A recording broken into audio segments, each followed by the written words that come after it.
नमस्कारम सद्गुरु। म यो जान्न चाहन्छु कि लिङ्ग भैरवी देवीको चरणमा महिषासुर रूप देखाइनुको महत्त्व के हो? यसको अर्थ एउटी स्त्रीले पुरुषलाई मारिदिए। महिषासुर पहिला त एउटा पुरुष हुन्। हामीलाई उनको बारेमा त्यति धेरै थाहा छैन, तर परम्परामा उनलाई निकै दुष्प्रचार गरिएको छ।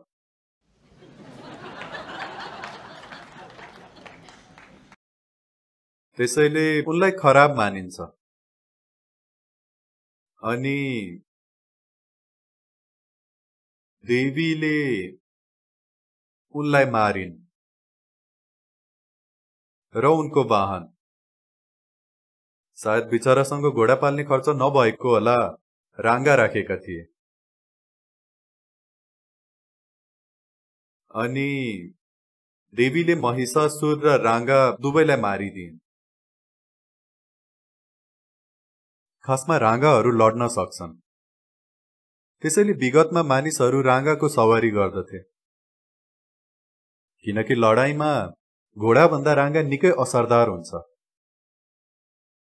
तपाई राम्रो योद्धा हो भने घोडा अग्लो हुने भएकोले त्यसको फाइदा हुन्छ, तर यदि तपाईले राङ्गालाई सही तालिम र उचित स्याहार पोषण दिनुभयो भने पुरै भिडलाई तहस नहस गर्न सक्दछ। त्यसैले राङ्गा सहायक हुने गर्थ्यो। यहाँ मानिसहरूले लडाईँमा हात्ती पनि प्रयोग गर्दथे, महिषासुरले राङ्गा प्रयोग गरे। यो संकेत वा प्रतीकको प्रयोगले मानिसहरूको जंगलीपनालाई दर्शाउँछ। जंगली प्रवृत्ति वा मानिसभित्रको पशु प्रकृति, किनकि तपाई स्वर्गबाट खस्नु भएको होइन, भले कोहीलाई त्यस्तो लाग्छ, तपाईको विकास भएको हो। एक कोषीय जीव वा अमिबा, गडेउला, फट्याङ्ग्रा, राङ्गा विकास क्रमको प्रक्रियामा हरेक पशुहरूमा रहेको गुणको अंश तपाईमा अझै पनि छ। तपाईलाई थाहै छ, ती गुण अझै पनि तपाईभित्र छन्। त यी सबै बाध्यात्मक प्रवृत्तिहरू हुन्। आधुनिक न्यूरोलोजीले समेत यो पहिचान गरिसकेको छ कि तपाईको मस्तिष्कमा एक भाग घिस्रिने जीवको दिमाग हुन्छ। त्यो घिस्रिने जीवको दिमाग लगभग मुट्ठी जत्रो हुन्छ। त्यसैले विकास क्रमको प्रक्रिया अनुसार आधुनिक न्यूरोलोजीले यो पत्ता लगाएको छ कि तपाईको मस्तिष्कको एक भागमा घिस्रिने जीवको दिमाग हुन्छ, अर्थात् यो विकासको त्यो चरणमा छ जुन बाध्यात्मक हुन्छ अनि निश्चित तरिकाले काम गर्दछ।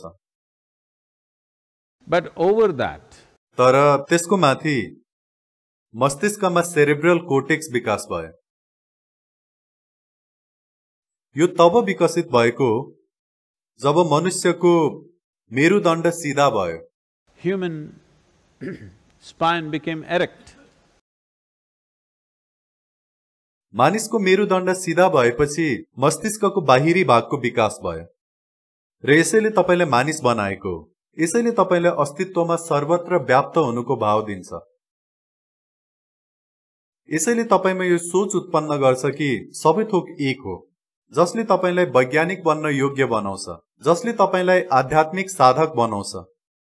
तर यसमै फर्किनु भयो भने तपाईमा जति बेला पनि आफूलाई बचाइराख्ने चाहना मात्र हुन्छ। त्यसैले जे जति प्रक्रियाहरू छन्, सबै प्रयासहरू शिक्षाद्वारा, आध्यात्मिक प्रक्रियाद्वारा, ध्यानद्वारा, यी सबै थोक यसबाट पर गएर बाहिरी आयामबाट काम गर्नको लागि हो, जुन विकास क्रममा नयाँ हो। तैपनि यसले तपाईमा जीवनसँग अखण्ड रूपमा जोडिएको भाव उत्पन्न गर्दछ। तपाईले घिस्रिने जीवको दिमागबाट मात्रै काम गर्नुभयो भने सीमा निर्धारण गर्ने कुरा मात्रै जान्नुहुन्छ। त्यसैले जब जब तपाईलाई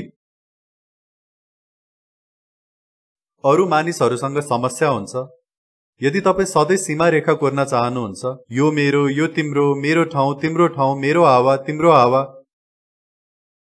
यस्तो अवस्था छ भने तपाईँ यसमा फस्नुभयो। आध्यात्मिक प्रक्रिया वा योगमा यसबाट माथि उठ्न खोजिन्छ, किनकि तपाईले आफ्नो मस्तिष्कको एउटा पक्षबाट काम गर्नुभयो भने जसो तसो काम त गर्छ, तर पर्याप्त हुँदैन, किनकि यसको सम्पूर्ण पक्षलाई प्रयोग गरिँदैन। यसको लागि पर्याप्त प्रमाणहरू छन् कि घिस्रिने जीवको दिमाग बढी पारदर्शी हुन सक्छ अनि यसले मस्तिष्कको बाहिरी भागसँग सम्पर्क गर्न सक्दछ। थुप्रै प्रयोगहरू अनि अनुसन्धानहरूले यो प्रमाणित गरेका छन् कि ध्यानको अभ्यास गर्ने हो भने घिस्रिने जीवको दिमाग, जसले जति बेला पनि सीमा तय गर्दछ, यसले सेरिब्रल कोर्टेक्सको बाहिरी भागसँग सम्पर्क गर्दछ अनि एउटा दिमागको रूपमा काम गर्दछ। त्यसैले थाहा छैन कतै तपाईमा पनि फूल पक्रिनु पर्छ। त्यसै कारण योग संस्कृतिमा तपाईले यस्ता चित्रहरू देख्नुहुन्छ, फूल, फूल, सानो फूल, सानो फूल, सानो फूल अनि ठूलो फूल। यो पुरै खुल्यो। यदि यो खुल्यो भने मानिसको बुद्धिले मिलनको भावमा काम गर्न थाल्छ, विभाजन गर्ने शैलीमा होइन। तब तपाईं अरूलाई अलग गर्नुहुन्न, तपाईं अरूलाई समावेश गर्नुहुन्छ। Inclusiveness is not a philosophy. Inclusiveness is the nature of the existence. आफूमा समावेश गर्नु सिद्धान्त होइन, समावेशको भाव नै अस्तित्वको प्रकृति हो। अरू कुनै पनि प्राणीले यो बुझ्न सक्दैनन्। कुकुरले जताततै पिसाब फेरिरहेको हुन्छ, पिसाब सम्बन्धी समस्याले होइन, किनकि ऊ आफ्नै साम्राज्य बनाइरहेको छ, पिसाबको साम्राज्य। मानिसहरू यसबाट भिन्न छैनन्, उनीहरू यही कुरा फरक तरिकाले गर्छन्। यो मेरो, त्यो मेरो, त्यो मेरो, त्यो मेरो, आफ्नै साम्राज्य बनाउने कोसिस। सम्भव भएमा बढाउँदै जाने, सम्भव छ भने फैलाउँदै जाने, सम्भव छैन भने पर्खाल लगाइदिने। यो जति बेला पनि भइरहेको छ। त यो रूप वा प्रतीकको अर्थ त्यो जंगलीपनलाई मारेर समाप्त गरियो। देवीको चरणमा महिषासुर र रांगाको अर्थ त्यो पक्ष पूर्णतया अन्त्य भयो। संकेतको अर्थ यो पनि हो कि जब पुरुष प्रकृति हावी हुन्छ, यो आफ्नै स्वभावले बाँच्दछ, यो आफ्नो मूल प्रकृतिमा बाँच्दछ। अर्थात् यो जब स्त्री प्रकृतिको प्रवेश हुन्छ, यो अलिकति खुला हुन्छ। त्यसैले जब यो खुल्यो, पुरुष प्रकृति वा पशु स्वभाव अन्त्य भयो र देवीको चरणमा आयो, किनकि उनी त्यसबाट माथि उठिन्। लिंग भैरवी देवीमा रहेको प्रतीकको अर्थ उनी पुरै शक्तिले उठिन् अनि पशु प्रकृति समाप्त भयो।